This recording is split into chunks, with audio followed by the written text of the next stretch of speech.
She walked in like nothing happened. Her coat was still buttoned. Her lipstick still perfect. Hair curled like she'd just stepped off a magazine cover instead of from a late client dinner. But I wasn't on the couch watching TV like usual. I wasn't in the kitchen cleaning up the plate of food I always save for her, even when she ghosted me for hours. No, I was standing in the middle of the living room, silent, surrounded by boxes she hadn't noticed yet. She paused, blinked once, then gave me that tired smile. Hey, sorry it went late. The client talked forever. I didn't say a word. I just looked at her coat. She never buttoned it all the way up unless it was cold. And it wasn't cold. Not tonight. But someone probably helped her put it on. Probably buttoned it for her. Probably smirked while doing it. She hung it up carefully. Too carefully, like she was stalling. And I just watched her. Every step she took echoed in that half-empty room. I'd already cleared out 2 closets, most of the drawers, and my side of the bed. She hadn't even noticed. Or maybe she had, and just didn't care. Dinner was at the Harbor Lounge, she offered. You know, the seafood place near the pier? I nodded once. The Harbor Lounge. I'd suggested that spot on our last anniversary. She said it was too corporate. But now she's suddenly into oysters and waterfront views? She started talking again, nervously, her voice jumping from topic to topic. The appetizer, her boss's hilarious story, something about a dessert tray. All white noise to me. Because I already knew the truth. Not just because of her perfume, which wasn't hers. Or the credit card charge I saw from her synced account earlier. Or the subtle lipstick mark on her wine glass in the sink that had 2 prints on it.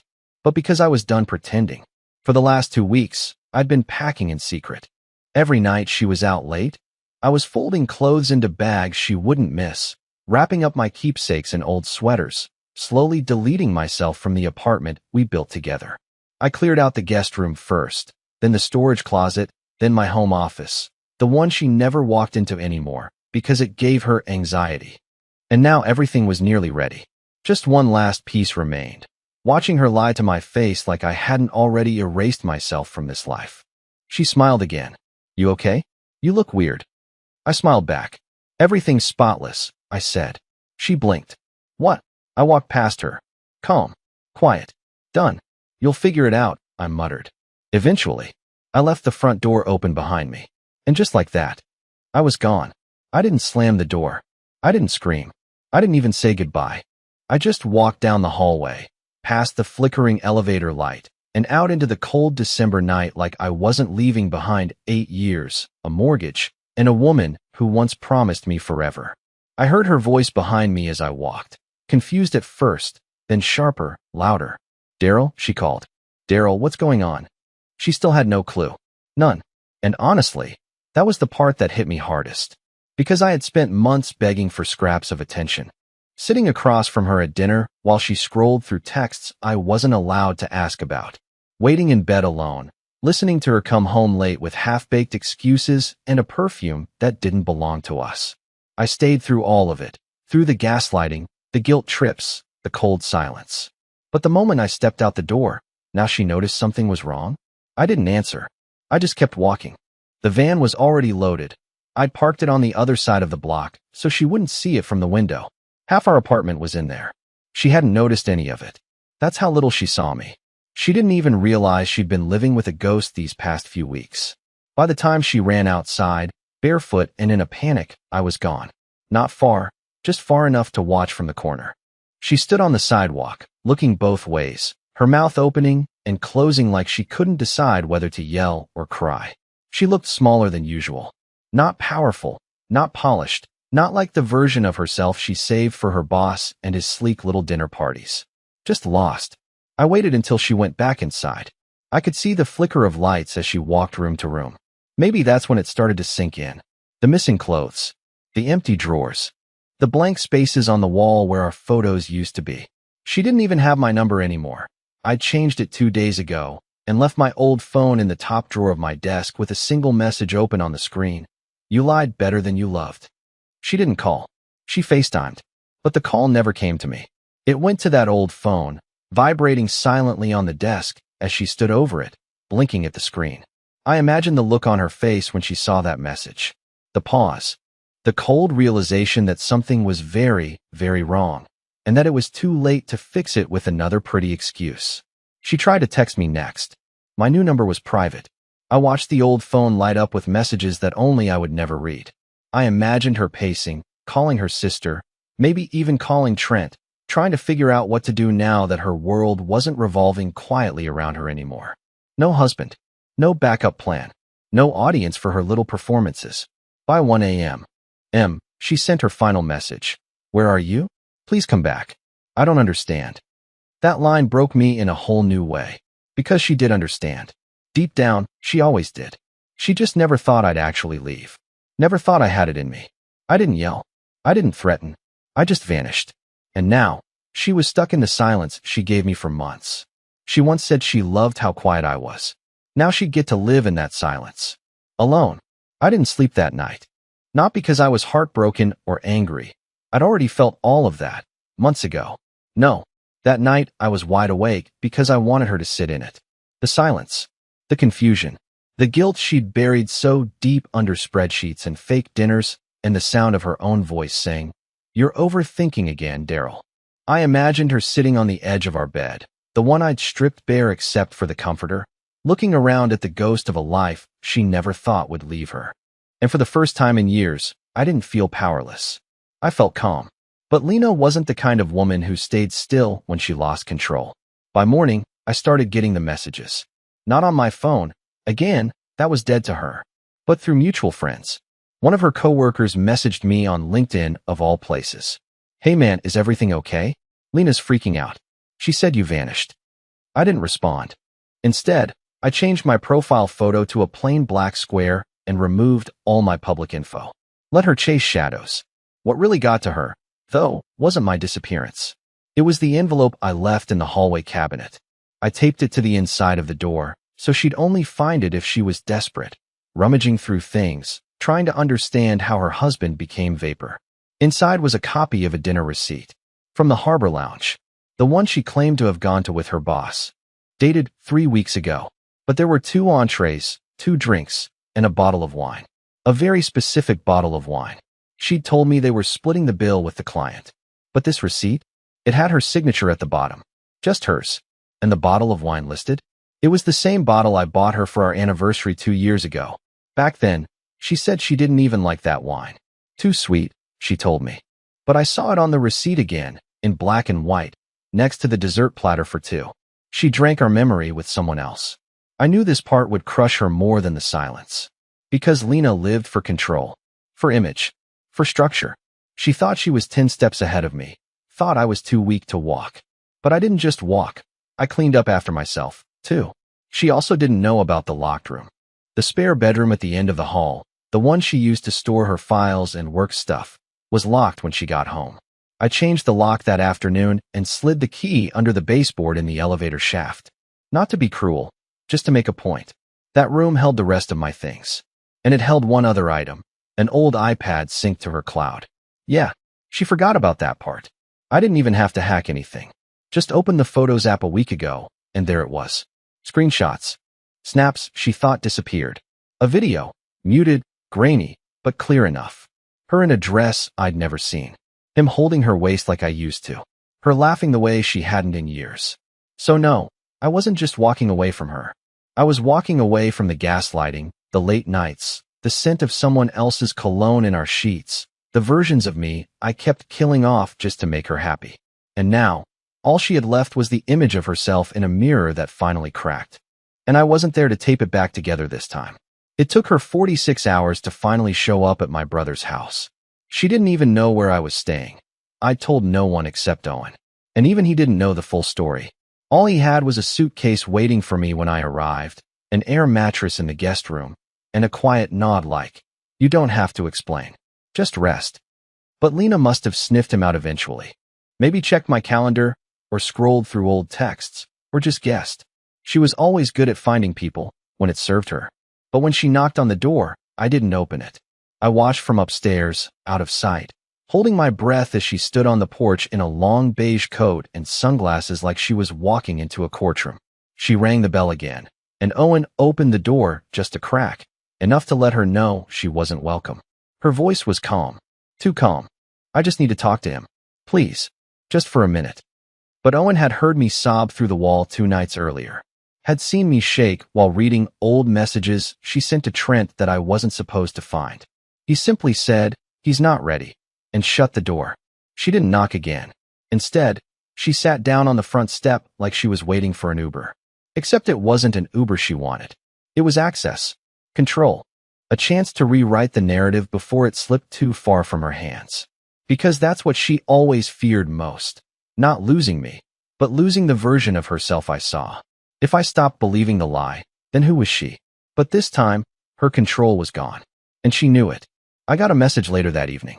Not a call, not a voicemail. A photo of our bedroom. Empty. The walls stripped. The drawers pulled out. My absence had finally become real to her. Not a threat. Not a test. Not some emotional outburst she could wait out. This time, she had to sit in the aftermath. And the panic was finally starting to seep in. Then came her second mistake. She sent me another picture. This time of him. Trent.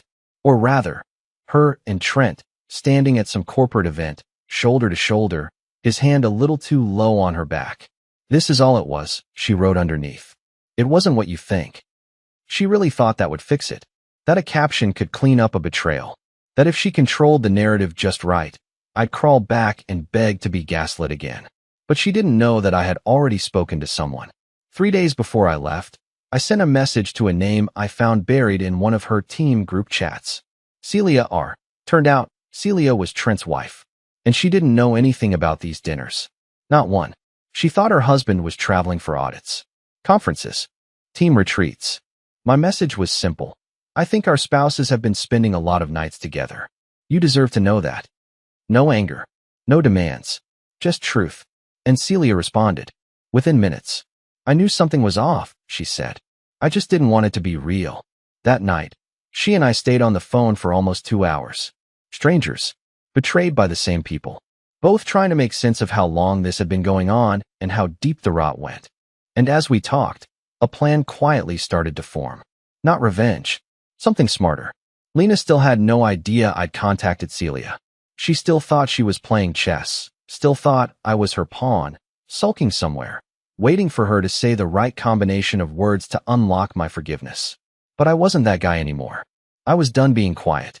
Done being the backup plan while she played house with someone else. And now, the lies were unraveling on both ends. But I wasn't done yet. It wasn't the message that shook me, it was the timing. She sent it at 4:03 a.m., exactly 31 minutes after Celia told me she'd finally confronted Trent. Just a single sentence. I don't know how this all got so twisted. No, I'm sorry. No explanation. No accountability. Just a vague, shapeless attempt at damage control. Like if she could soften the edges, I'd stop bleeding. I didn't reply. Not because I didn't want to, but because there was nothing left to say. Everything I needed to hear had already come out of Celia's mouth the night before. She told me that Trent hadn't just lied to her. He'd used my name. Said I was insecure. That I approved of the dinners. That Lena had checked in with her husband, and I was cool with it. I sat on the edge of Owen's guest bed with my phone pressed to my ear, hands shaking, heart sinking, as she read off texts that made me sound like the world's most clueless fool. I wasn't just cheated on. I was erased.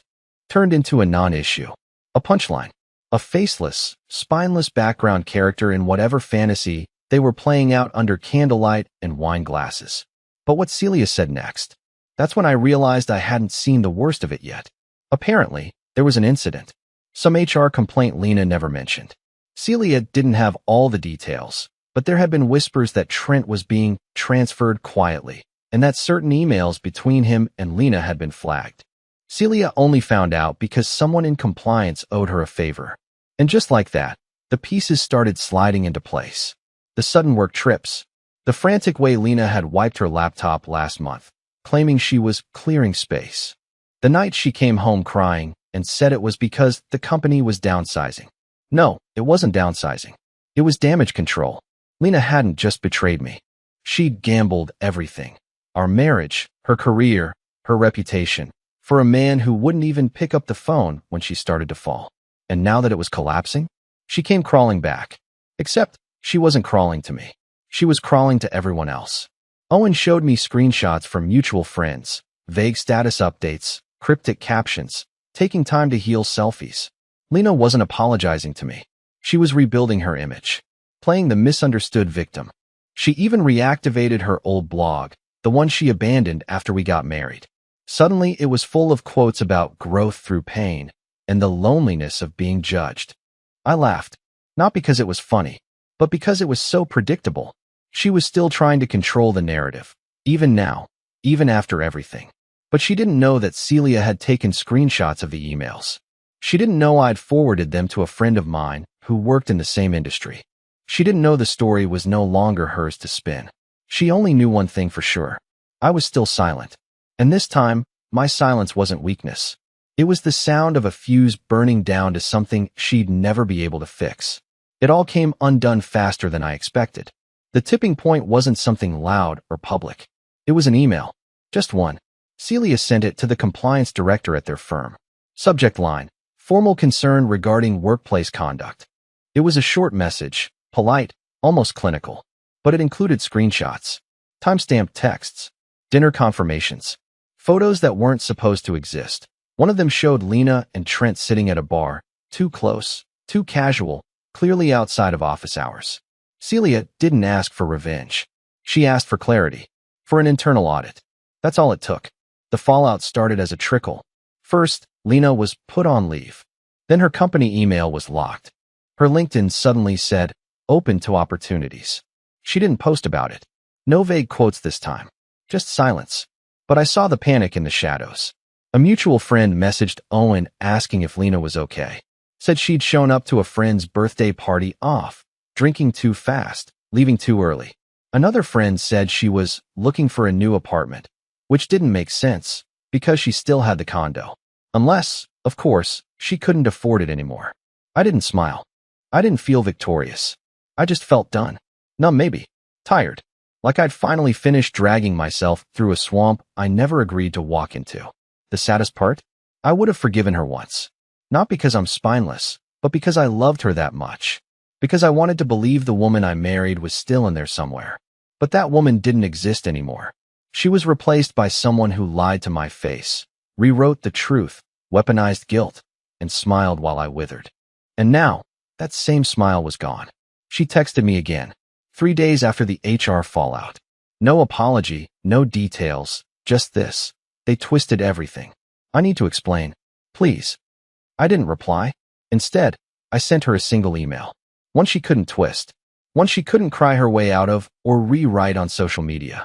It contained 2 things. A formal notice that I'd retained legal counsel regarding separation of shared property, and a Dropbox link labeled Evidence, Read Only.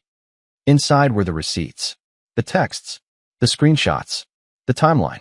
But I saved one file for last. A recording. Not of her. Of me. Sitting in our empty living room the night I left, talking to no one. Just hitting record on my phone and spilling the truth as I saw it. Every lonely night. Every gaslight. Every missed call. Every moment I stayed when I shouldn't have.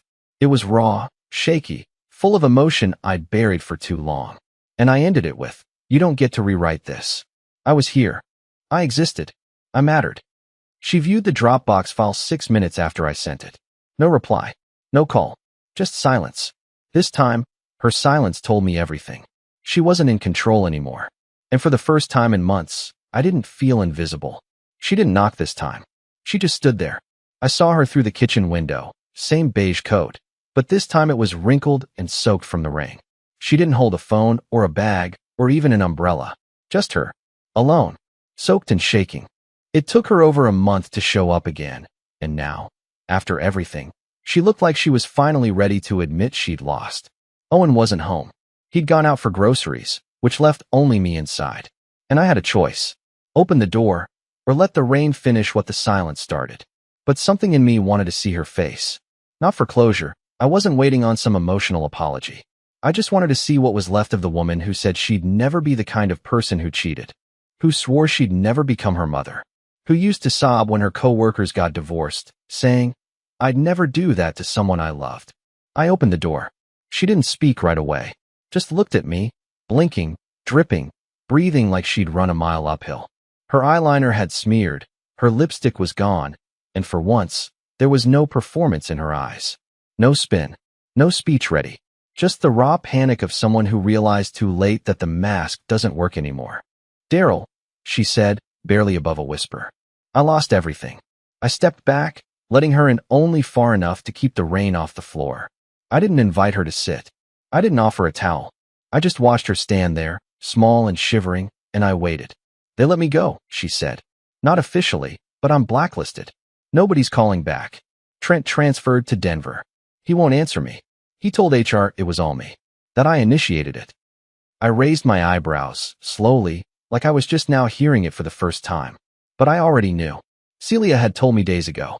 She kept going, voice cracking, hands trembling. "My lease is up next month. I can't afford to renew.